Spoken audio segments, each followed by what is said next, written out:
حضرت محدث ابن جوزی نے لکھا ہے کہ حضرت حبیب اجمی ایک بزرگ تھے، ان کے پاس ایک شخص اکثر آتا تھا، بڑا مالدار تھا، ایک ہی بیٹی تھی، وہ بھی ٹانگوں سے معذور تھی۔ تو آپ اکثر اس کو کہتے ہیں کہ تو توبہ کر، اللہ کی بارگاہ میں رجوع کر۔ ایک وقت ایسا آتا ہے کہ پھر انسان کا جب کوئی اپنا نہیں رہتا پھر اسے مصلی یاد آتا ہے، لیکن اگر مصلی کی عادت بچپن سے پڑ جائے نا تو پھر ذرا آسان ہوتا ہے اللہ سے دل لگانا۔ وہ اکثر آپ اس کو کہتے ہیں کہ ٹھیک ہو جائے کہ تو بیٹی ہے، وہ بھی بیچاری معذور ہے، تو کہاں دولت لے جائے گی۔ آج کرتا ہوں، ہم تاریخیں دیتے رہتے ہیں نا اللہ تعالیٰ کو معاذ اللہ کہ رمضان سے میں نے نیک ہو جانا ہے، عمرہ کر کے آؤں گا تو پھر میں پکا نمازی ہوں۔ خدا کے بندو، کس نے تجھے بتایا کہ رمضان تک تو زندہ رہے گا؟ کس نے خبر کی کہ عمرہ کرنے تک تو بچے گا؟ حضرت حبیب اجمی اس کو کہتے تو کہتا بڑی جلدی ٹھیک ہو جاؤں گا۔ ایک دن سویرے سویرے توبہ کرنے آ گیا۔ آپ نے فرمایا کیا ہوا؟ تو کہنے لگا حضرت جی کل ایک 15 سال کا نوجوان ملا ہے اور مجھے توبہ کرا گیا۔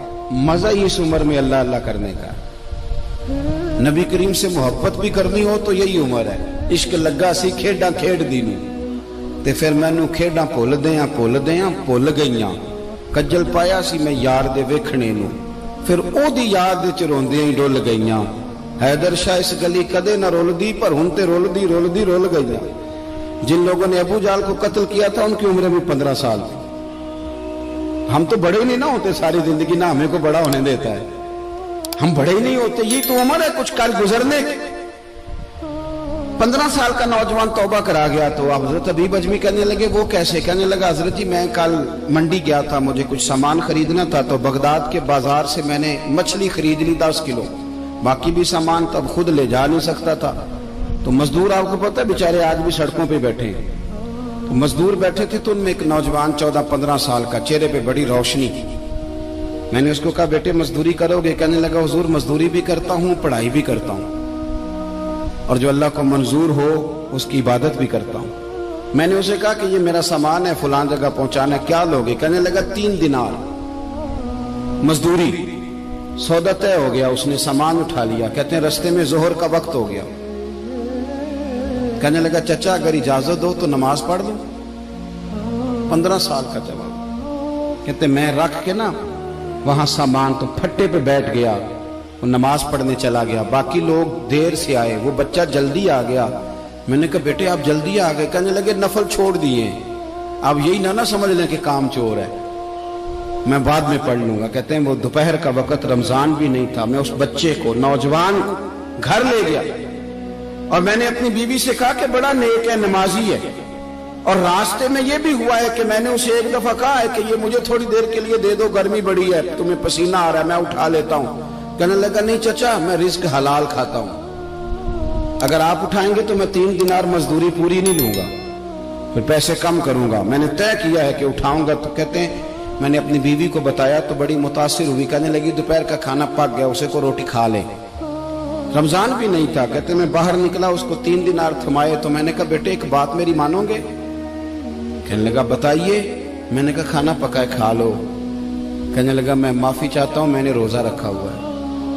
حضور نے حکم دیا، حکم نبی کریم نے حکم دیا، بخاری مسلم کی حدیث ہے، فرمایا نوجوانوں اگر تمہارے پاس طاقت ہے تو نکاح کر لو ورنہ روزے رکھو۔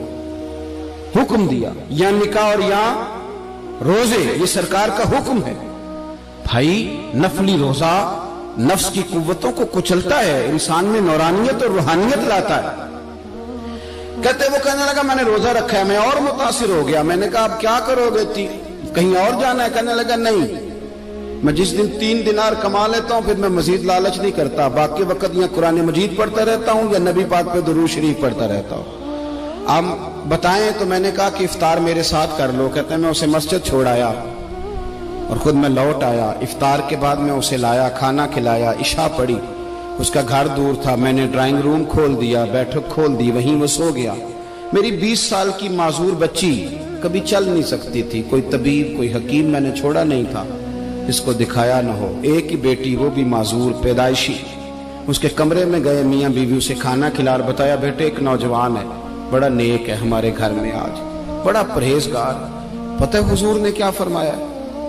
نبی کریم فرماتے ہیں جب نوجوان اٹھ کے تہجد پڑھتا ہے نا، نوجوان تو اللہ فرشتوں کے سامنے اس نوجوان پر فخر فرماتا ہے.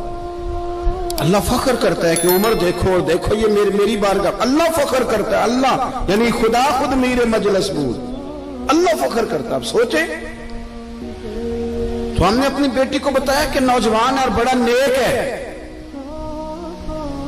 تو کہتے ہیں وہ کھانا کھلا کے ہم واپس آ گئے. آدھی رات کا وقت ہوا تو دروازے پہ دستک ہوئی. بچی اپنے کمرے میں سو رہی تھی, ہم اپنے کمرے میں, وہ بیٹھک میں.